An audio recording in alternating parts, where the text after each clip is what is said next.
स्वागत है आप लोगों का आपके अपने educational channel home science with Pooja में।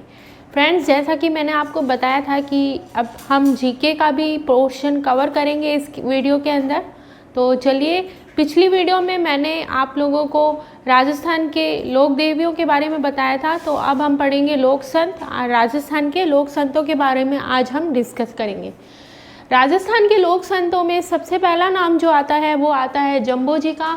जम्बो जी जो थे वो निर्गुण संत थे और इनका जन्म जो है पीपासर नागौर में हुआ था।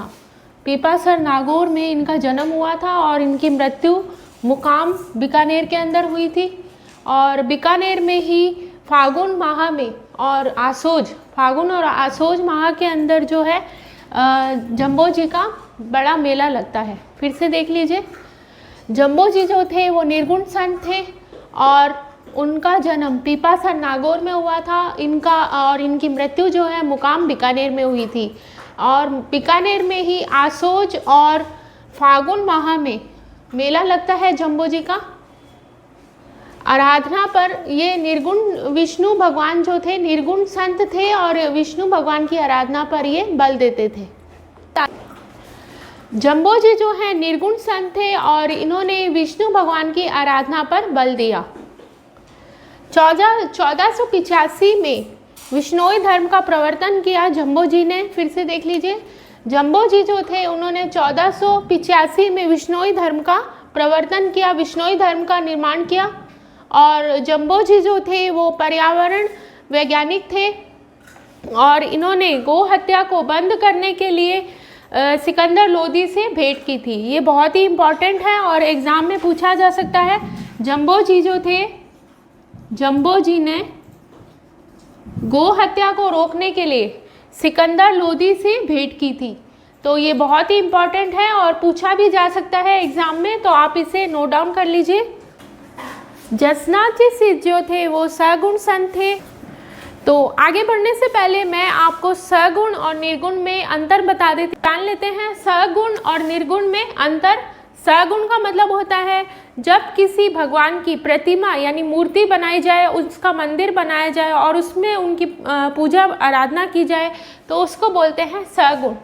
और निर्गुण संत वह होते हैं जिसमें ना तो कोई प्रतिमा होती है ना ही कोई मंदिर होता है, परंतु उनके गुणों की जो है पूजा की जाती है, आराधना की जाती है। तो वो जो संत, जो भक्त होते हैं वो होते हैं निर्गुण संत।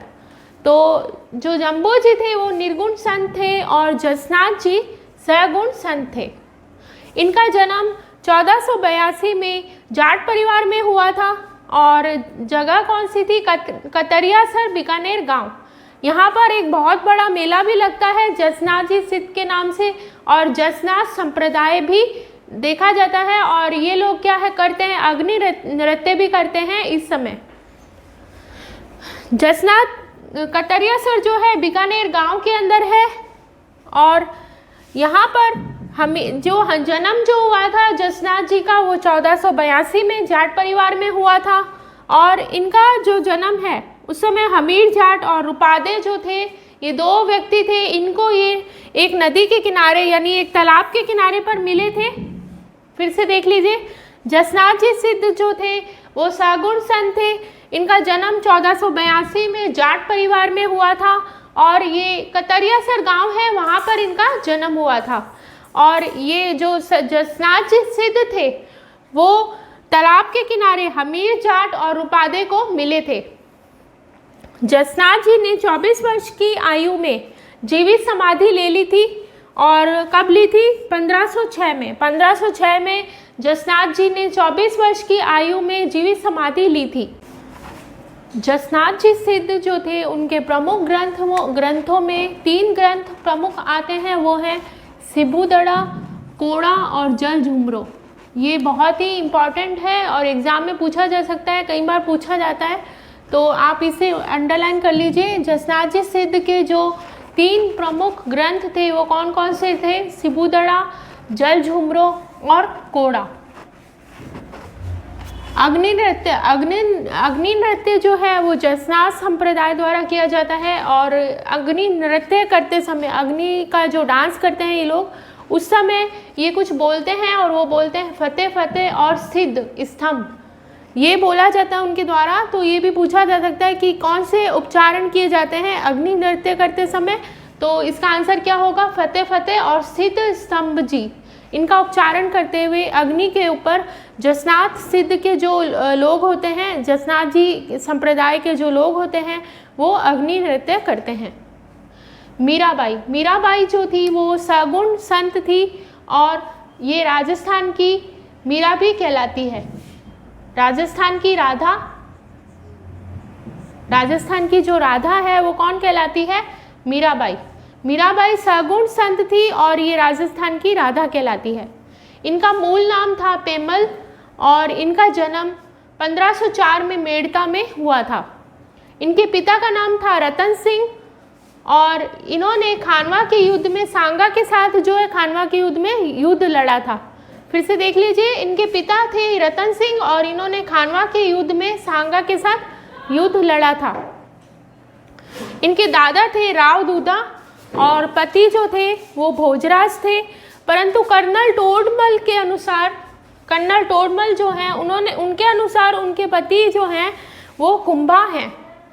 यहाँ पर थोड़ा सा असमंजस की स्थिति है, कई मतलब कर्नल टोडरमल जो है उनके अनुसार तो उनके मीरा के पति कौन है, कुंभा हैं, और वैसे जो है भोजराज जो है मीरा के गुरु जो हैं वो हैं रेदास और जीव गोस्वामी। रेदास और जीव गोस्वामी दोनों ही एक दूसरे को अपना गुरु मानते हैं। नेक्स्ट जो मोस्ट इम्पॉर्टेंट हमारे संत हैं वो हैं दादू दयाल जी। ये राजस्थान के कबीर कहलाते हैं। फिर से सुन लीजिए आप ध्यान से, और ये बहुत ही इम्पॉर्टेंट है। दादू दयाल जी जो हैं राजस्थान के कबीर कहलाते हैं। और पिछली जो हमने देखा था उसमें मीरा जो है वो क्या कहलाती है, राजस्थान की राधा कहलाती हैं। दादू दयाल जी जो है राजस्थान के संत कहलाते हैं और इनका जन्म अहमदाबाद गुजरात में 1544 में हुआ था। इनकी मृत्यु नारायणा में जयपुर के अंदर हुई थी। ये इन्होंने दादू दयाल जी ने एक आंदोलन चलाया था और उस आंदोलन का नाम था निपक आंदोलन। निपक आंदोलन इन्होंने चलाया था और कहाँ चलाया था, फतेहपुर सिकड़ी के अंदर दादू दयाल जी जो थे उन्होंने निपक आंदोलन चलाया था। दादू दयाल जी के जो प्रमुख संप्रदाय हैं वो हैं खालसा और गरीबदास। ये दो प्रमुख संप्रदाय दादू दयाल जी द्वारा चलाए गए। दादू दयाल जी ने 1602 में नरेवा में दादू संप्रदाय की भी स्थापना की थी। 1602 में दादू दयाल जी ने दादू संप्रदाय की स्थापना की थी। इसके अलावा जो दादू पंथी लोग होते हैं वह विवाह नहीं करते हैं और ये लोग जो जब इनमें किसी की मृत्यु हो जाती है तो ये शव को पशु पक्षियों के खाने के लिए छोड़ देते हैं। ये भी बहुत ही इम्पॉर्टेंट है। दादू पंथी जो होते हैं विवाह नहीं करते हैं और ये लोग जो शव होता है, मतलब इंसानी मानव का जो शव होता है उसे जानवरों या पक्षियों के खाने के लिए छोड़ देते हैं। मतलब ये लोग जो हैं शवों का दाह संस्कार नहीं करते हैं और इनका मानना है कि शव जो है पशु पक्षियों के खाने के लिए भी काम में लिया जा सकता है। तो इस तरह से ये बहुत ही इम्पॉर्टेंट है और ये ज़्यादातर दादू दयाल जी जो हैं बहुत मोस्ट इम्पॉर्टेंट संत हैं और आप इन्हें अच्छे से देख लीजिए।